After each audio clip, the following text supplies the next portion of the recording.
Ardeth Wood, an attractive 27-year-old, was not only beautiful, but also extremely intelligent.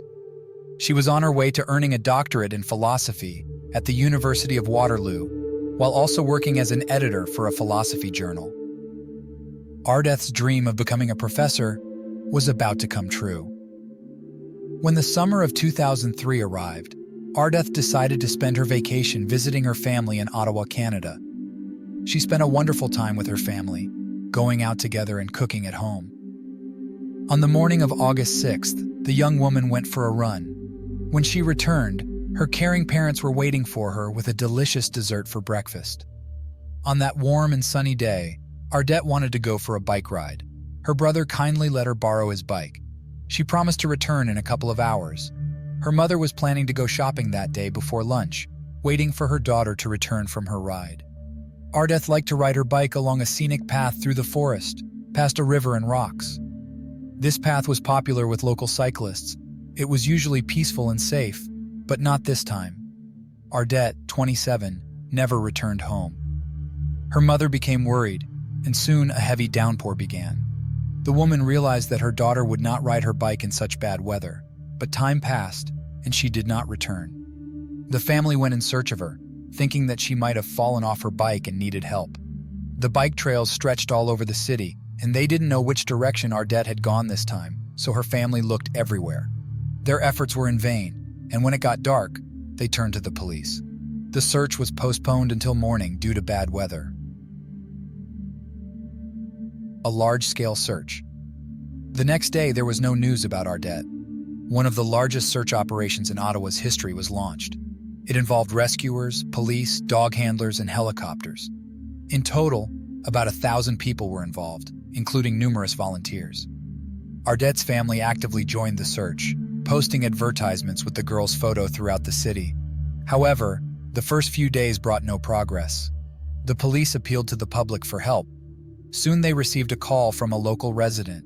She said that on the day of Ardeth's disappearance, she was in the forest on a bike trail and saw a suspicious man with a bicycle.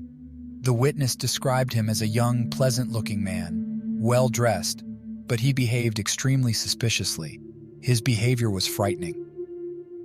It turned out that the stranger tried to push her off the bike and drag her into the bushes. Luckily, other people appeared on the trail, and the offender fell behind, while she managed to quickly escape. After this incident, she no longer felt safe walking and stopped riding alone. According to her, it happened in an area called Green Creek. She suggested that a stranger could have also attacked Ardeth. The witness was invited to the police station to make a composite sketch of the suspect. She described him as a young man in his 20s or 30s, light-skinned, dark-haired with a beard and glasses, with a pleasant appearance and athletic build. The portrait was shown to Ardeth's family, but they did not recognize anyone familiar to the girl. At that time, many men wore similar glasses and beards, so suspicion could fall on anyone. The police decided not to publish the portrait in the media, fearing a wave of false calls. Law enforcement officers constantly asked local residents for help, showing Ardeth's photo.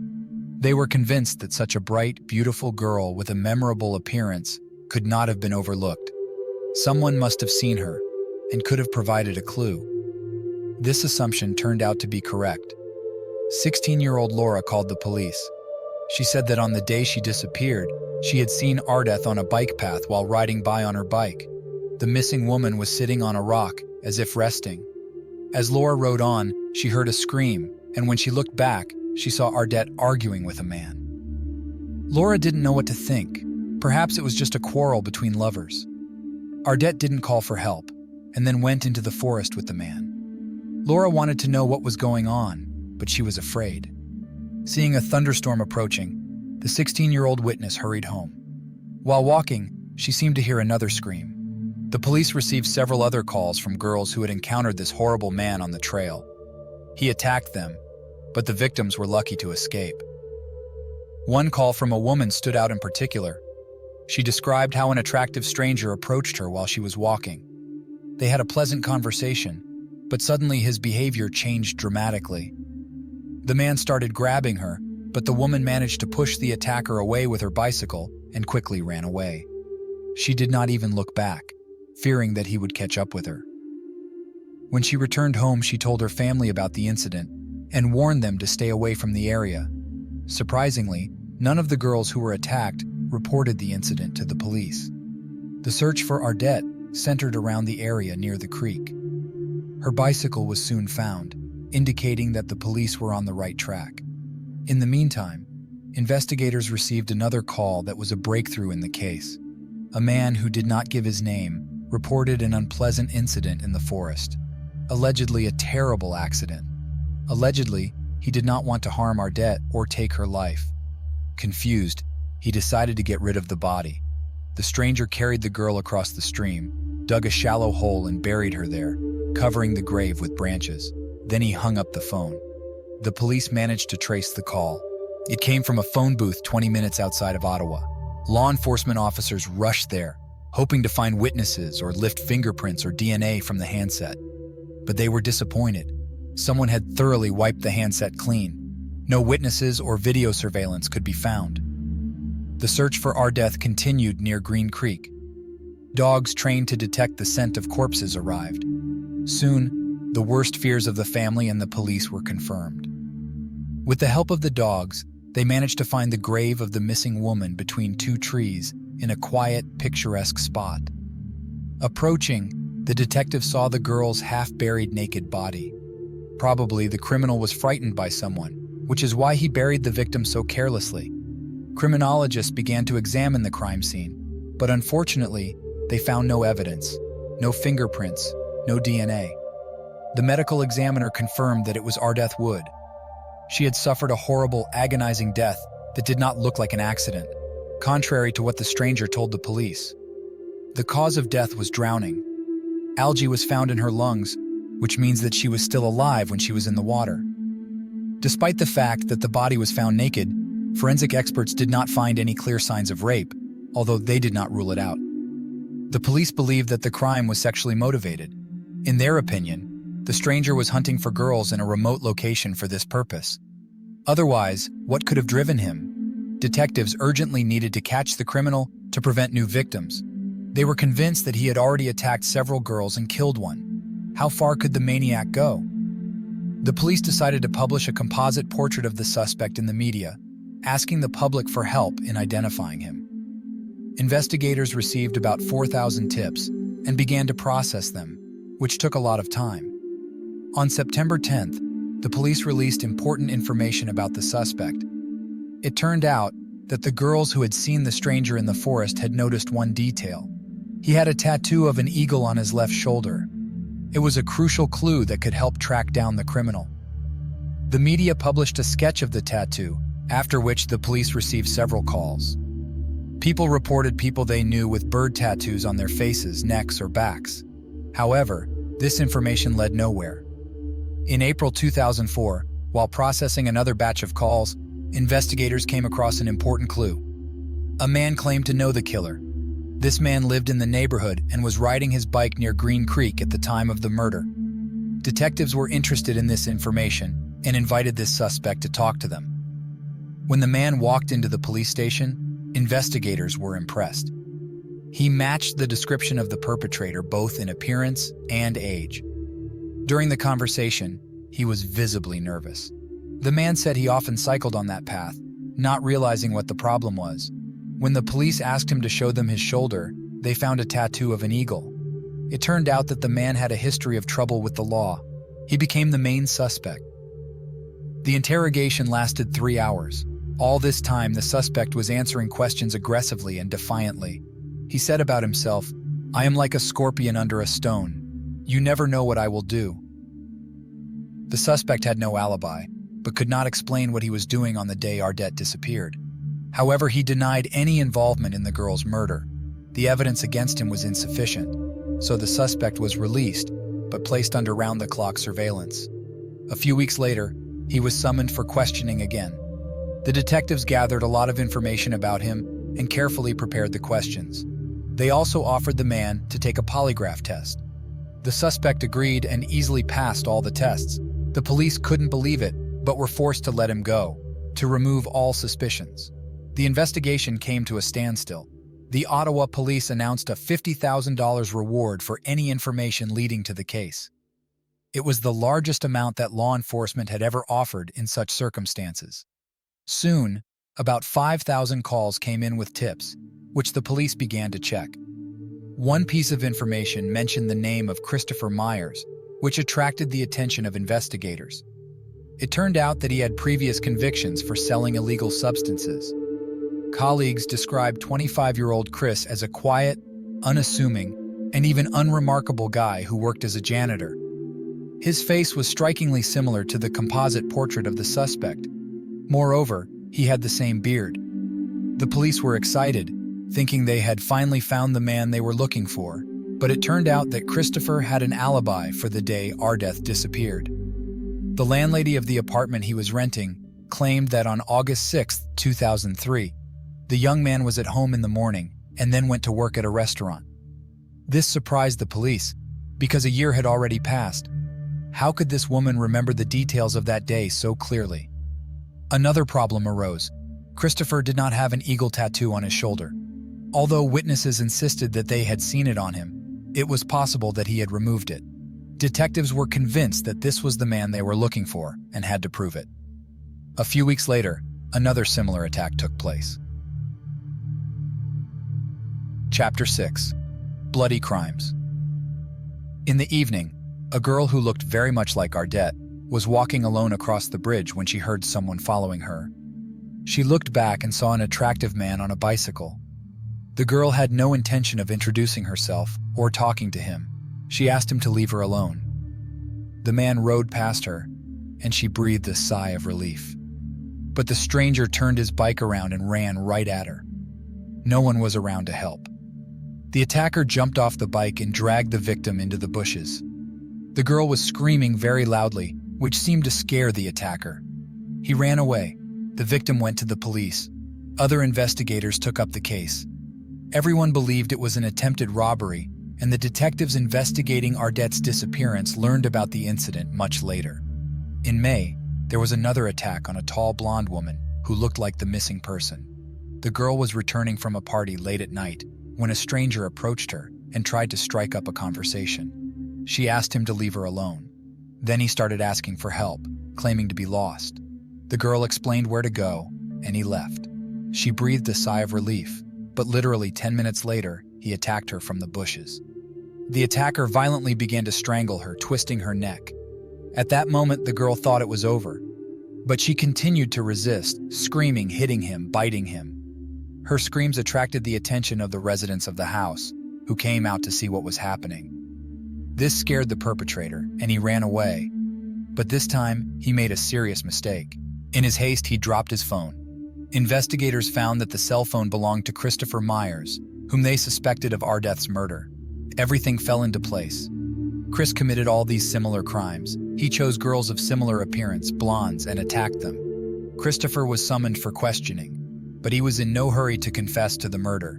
He claimed that he had never been to Green Creek, had never seen Ardeth, and was not involved in the other attacks. Chris complained of mental health problems and uncontrollable aggression, but insisted that he had not physically harmed anyone. The detectives noticed that he had a crooked tooth and convinced him to take a polygraph test. The test lasted 5 hours, and Chris failed miserably. But despite this, he continued to insist on his innocence, saying that the polygraph was wrong. Since the lie detector results were not considered evidence, the suspect had to be released. For the next 5 months, detectives gathered evidence against him by questioning everyone who knew Christopher: relatives, friends, colleagues, and his ex-girlfriend. It turned out that Christopher was born into a dysfunctional family of alcoholics. His difficult childhood was accompanied by the development of various mental disorders, attention deficit disorder, and schizoid disorder. Chris was taken away from his biological parents and adopted by another couple. The adoptive parents treated the boy with love, but he was uncontrollable. They could not cope with raising a problem child and returned him to the orphanage when Chris turned 12. As he grew older, he seemed to become a regular, normal boy. Christopher graduated from high school, went to university, hung out with friends, and lived in a dormitory. But his roommate thought Chris was not normal. He told horrible stories that scared her. Eventually, she kicked him out of the room. His ex-girlfriend revealed his biggest secret. Christopher loved temporary tattoos. For a while, he had an exact tattoo of an eagle on his left shoulder. The girl was shown a sketch of the tattoo, and she confirmed that he had one on his left shoulder. Christopher was summoned for interrogation on October 13, 2005. He was placed in a very cramped interrogation room. This time, the interrogation was conducted by harsh men who moved their chairs close to him. All this put enormous psychological pressure on the suspect. The investigators started with simple words. "We know everything about you, Chris. We know that you killed Ardeth." Christopher answered evasively. 3 hours later, he began to testify, confused and incoherent. Chris admitted that he had been in Green Creek that day and met Ardeth. Impressed by her beauty, he decided to get to know her. He started complimenting her, making small talk, and then invited her into the woods, and she accepted. Once there, Christopher started hugging and kissing her, showing the investigators how, and then, according to him, it was over. Ardeth pulled away from him. It seems she did not like his manners. She ran away, but fell into a stream. Christopher tried to save the girl, but failed. He wanted to portray himself as a hero, but his subsequent actions were completely inconsistent with this. For some reason, he pulled Ardeth's body out of the water, undressed it, and buried it. When the investigator said that Chris would be charged with murder, he immediately recanted his words. "No, I never met her. It was a joke. I got all the information from the newspapers." The detective had to have a serious talk with him in private. Eventually, Chris confessed to Ardeth's murder. He even drew a map of the trails in Green Creek where he met the girl. On it, he marked another person, probably 16-year-old Laura, who had seen him with the victim in the woods. Laura recognized the suspect as the same person she had seen at the time. Christopher was arrested on October 20th, 2005. He agreed to go to the crime scene to reconstruct the events. But when they arrived at the designated trail, Christopher suddenly claimed that it was the wrong place, claiming that everything happened somewhere else, even though everything matched. Christopher had an unstable psyche. He would give testimony and then recant it. Later, he also admitted his involvement in other attacks on the girls. He was charged with additional crimes in these cases. At the trial, his lawyer stated that Christopher was just a troubled young man. Initially, the defendant denied his previous confession, but later, on the advice of his lawyer, he decided to make a deal with the investigation and plead guilty. On January 8, 2008, 5 years after the murder, the defendant pleaded guilty to the crime, but refused to disclose motives and details. Later, he also admitted to other attacks. The prosecution believed that it was no accident that Chris appeared on the forest path that day. He was stalking his victim like a hunter. He attacked several girls who were lucky enough to escape. The likely motive was sexual violence. Ardeth was not lucky that day. She was Chris's type, an attractive blonde. He tried to get to know her, but something went wrong, and a quarrel broke out between them, which was overheard by a 16-year-old girl who was passing by on her bicycle. Under some pretext, the criminal managed to lure Ardeth into the forest. There he attacked her and began to undress her, intending to rape her. To escape, the girl ran away and jumped into a stream. Chris rushed after her, caught up with her and drowned her, then buried her body. The victim's parents agreed with the prosecution's version of events. In their opinion, Ardeth was a good swimmer and could not have drowned in the creek. In their opinion, the defendant deliberately drowned the girl. However, it remained a mystery to them how Christopher managed to persuade Ardeth to go with him into the forest. According to the agreement with the investigation, Christopher pleaded guilty to second-degree murder. He was sentenced to life in prison with the possibility of parole, only after 10 years of serving his sentence. In 2020, he filed a petition for parole, but the commission rejected it, recognizing the high risk of reoffending against women. In 2007, a plaque in Ardeth's honor was installed on one of the centuries-old oaks in Green Creek Park. And in 2017, during a powerful thunderstorm similar to the one that occurred on the day of her murder, lightning struck the same tree. The oak was severely damaged, and experts did not believe it would survive. But a miracle happened. The mighty tree survived. It still grows as a living monument to the girl who was killed nearby. Share your thoughts in the comments, leave a like if this story touched you, and don't forget to subscribe to the channel so you don't miss new episodes.